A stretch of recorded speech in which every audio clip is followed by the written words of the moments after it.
Hello, my name is Jacob Burry, and in my final paper, I am covering rhetoric theory as published by Aristotle.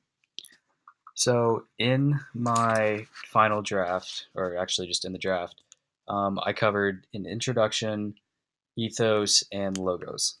So, I didn't really go too in depth into this final draft just because I already written the theory applications paper on rhetoric theory, so I already have a good basis on what all it entails. But in the draft, I'd covered the introduction, giving a rough basis of what the theory was, including ethos, logos, and pathos. Now, I had separated two paragraphs of ethos, which was establishing credibility. I plan to go further in depth with that, providing examples of how it is used in speeches to be more persuasive.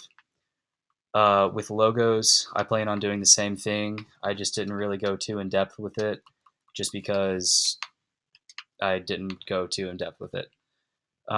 So for areas of improvement, I plan on adding the pathos paragraph, which will summarize more or less like what the theory is. So that would cover my 2 pages necessary for the rhetoric theory. And I also plan on just adding that to ethos and logos as well, just because I feel like I need to add a minimum of 2 pages.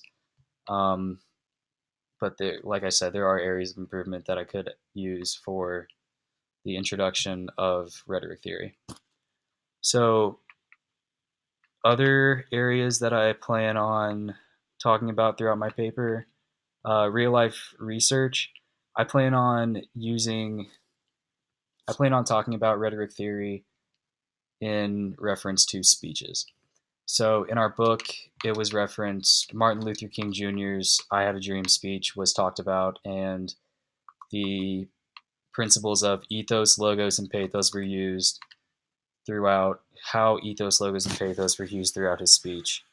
I plan on just bringing in speeches of how it was used and how well they did with it. Um, there are also different styles of rhetoric that I plan on bringing up. And one of the sources that I had looked at was talking about using humor and wit and the persuasive techniques that bring, and through establishing credibility. Just because somebody who can use humor and wit shows that they've practiced enough.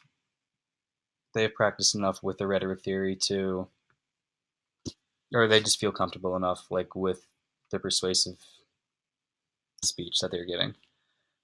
Strengths and weaknesses of rhetoric theory. This is applicable to most persuasive speeches just because you can judge it. You can judge a speech based on how well it was, how it wasn't, and different areas through the influence of ethos, logos, and pathos. Drawing upon speeches and how they are used well and how well they aren't are how I plan on using the strengths and weaknesses and how applicable it is to everyday life, which is how I plan on wrapping up my paper. Like I said, I mean, it's only a page and a half. I didn't really get to go too in depth with it just because I didn't go too in depth with it. But if you wouldn't mind providing comments and feedback, I really appreciate it. And if you would be willing to critique my paper a little bit more throughout as I progress on throughout the paper, or progress through on with the paper, I would appreciate it, and I plan on doing the same for you. Thank you, and have a great rest of your day.